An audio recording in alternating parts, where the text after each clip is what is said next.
تو ڈاکٹر طارق رشید زادہ صاحب یہ فرمائیے گا کہ آپ دیکھتے ہیں کہ ہم معاشی طور پر جو ہے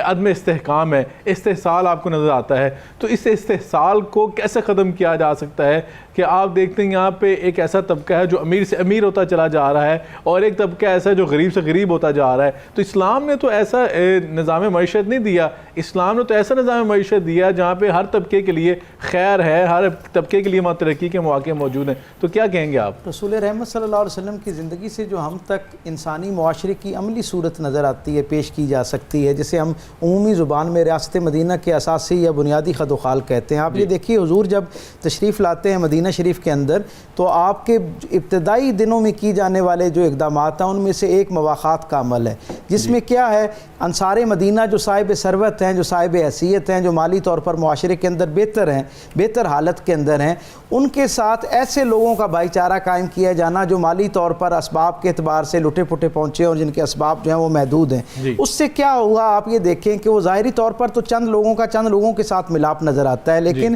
اس نے اس پوری بستی کی جو فضا ہے اس کو بدل کے رکھ دیا، اور گویا اس کے اندر وہ جو ایک معاشرے کے اندر جو معاشی اعتبار سے عدم مساوات کا اور عدم عدل کا ایک تصور جو تھا اس کو جو ہے رسول اللہ صلی اللہ علیہ وسلم نے بہتر کرنے کی کوشش کی۔ اور پھر ہم یہ دیکھتے ہیں کہ رسول رحمت نے وہاں ایک مزاج ایسا بنایا کہ ہم تک یہ خبر پہنچتی ہے حضور کی زندگی سے کہ جن معاشروں کے اندر معاشی عدل قائم نہیں کیا جاتا ان کے ہاں حقیقی عدل جو ہے وہ قائم کیا ہی نہیں جا سکتا۔ اور جو ایک درجہ آگے جا کے جو بھلائی اور خیر کی بات ہے، جیسے میں نے ابتدائی گفتگو میں عرض کی کہ رسول رحمت نے جب وہاں پر ٹیکس فری زون قائم کیا نا تو میرے کریم آقا کا مزاج یہ ہے کہ حضور وہاں پر درخت لگواتے ہیں، اور درخت لگوانے کے ساتھ ساتھ وہاں سرائے قائم کرواتے ہیں، یعنی یہ جو فیسیلیٹیشن کا کانسیپٹ ہے تاجروں کے لیے ایک ایسا ماحول فراہم کرنا کہ جہاں وہ آزادی کے ساتھ اس خیر پر مبنی عمل کو جو ہے وہ سر انجام دے سکیں۔ حضور کا دیکھیں کیا خوبصورت اسوہ ہے کہ حضور اس ٹیکس فری زون کی وہ جو گویا منڈی ہے اس کے ساتھ سرائے قائم کرواتے ہیں ان تاجروں کے لیے جو دوسرے شہروں سے وہاں آ کے تجارت کرتے ہیں، مختلف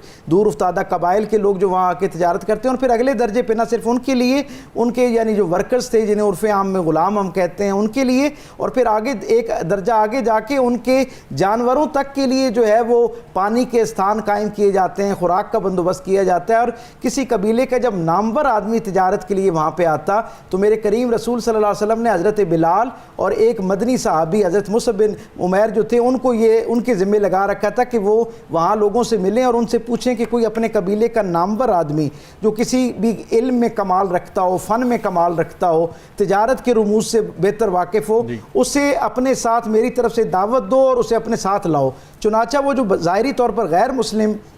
کسی قبیلے کا بڑا آدمی تجارت کے لیے آیا ہوتا، حضور اس کی ضیافت فرماتے اور اس کے ساتھ اپنے اصحاب کو بٹھاتے اور وہ ان کے ساتھ تجارتی امکانات پر گفتگو کرتا کہ کون سی چیزیں ایسی ہیں جو مدینے میں بنتی ہیں اور ان کو بھیجی جا سکتی ہیں، اور کون سی ان کی ایسی چیزیں ہیں جو مدینے میں لائی جا سکتی ہیں۔ آپ یہ دیکھیں غیر مسلم جو ماہرین معاشیات ہیں وہ اعتراف کرتے ہوئے نظر آتے ہیں کہ بنیادی طور پر جو اہل عرب تھے ان کی تجارت کا روٹ مکے سے ہوتا ہوا عکاظ اور طائف اور اس ایریے کے اندر زیادہ فوکس تھا، لیکن حضور کے اس خوبصورت عمل پہ جو آپ نے ایک ماحول اور فضا قائم کی تاجروں کے لیے، اس کا نتیجہ یہ نکلا کہ صرف 3.5 سال کے بعد جو ٹوٹل عربوں کی تجارت تھی اس کا 23%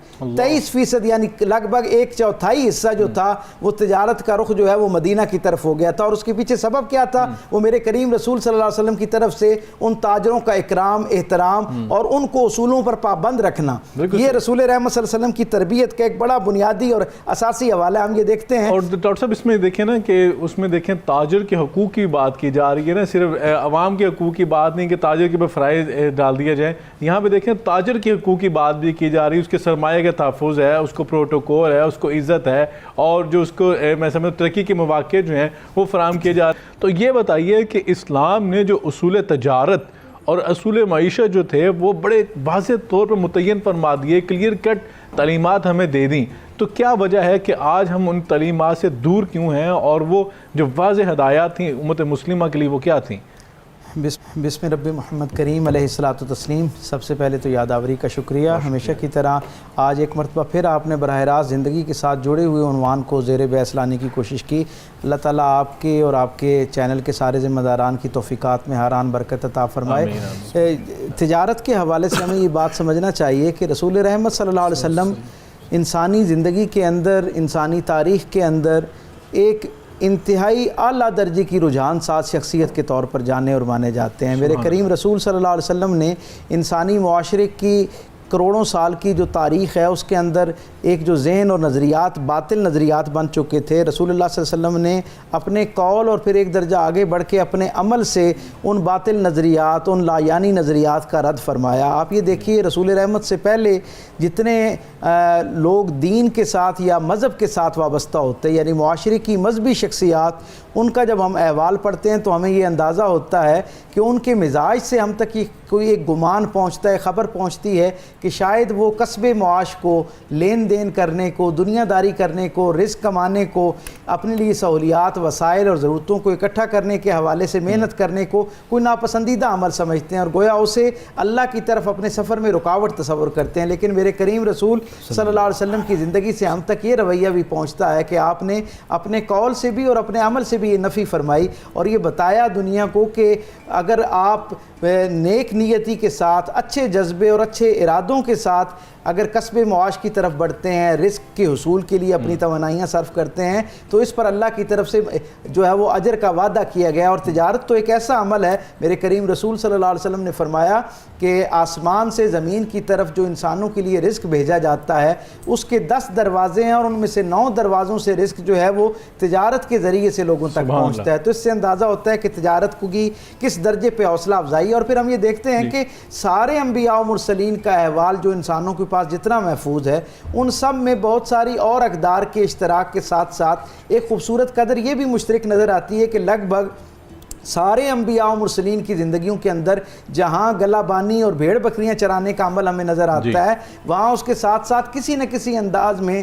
کسی نہ کسی شکل میں تجارت ہوتی بھی نظر آتی ہے۔ اور خود میرے کریم رسول صلی اللہ علیہ وسلم کی تو عملی زندگی جو ہے اس کا آغاز ہی ہم دیکھتے ہیں کہ بھیڑ بکریاں چرانے کے بعد میرے کریم رسول صلی اللہ علیہ وسلم جو ہیں وہ سامان تجارت لے کر قافلے کی شکل میں جو ہے وہ دوسرے علاقوں کا سفر فرماتے ہیں اور آپ کے متعدد اسفار اس سے ثابت ہیں جن میں حضور تجارت کے ساتھ جڑے ہوئے نظر آتے ہیں۔ آپ یہ دیکھیے نا کہ اس تجارت کی اہمیت کا، معاش کی اہمیت کا اندازہ انسانی زندگی میں اس بات سے لگائیں اور میرے رسول صلی اللہ علیہ وسلم کی زندگی میں اور آپ کی فکر میں اس کی کیا اہمیت ہے۔ آپ یہ دیکھیے ریاست مدینہ کی تشکیل کے ابتدائی دن ہیں، میرے کریم رسول صلی اللہ علیہ وسلم جب مدینہ پہنچتے ہیں تو ابتدائی دنوں میں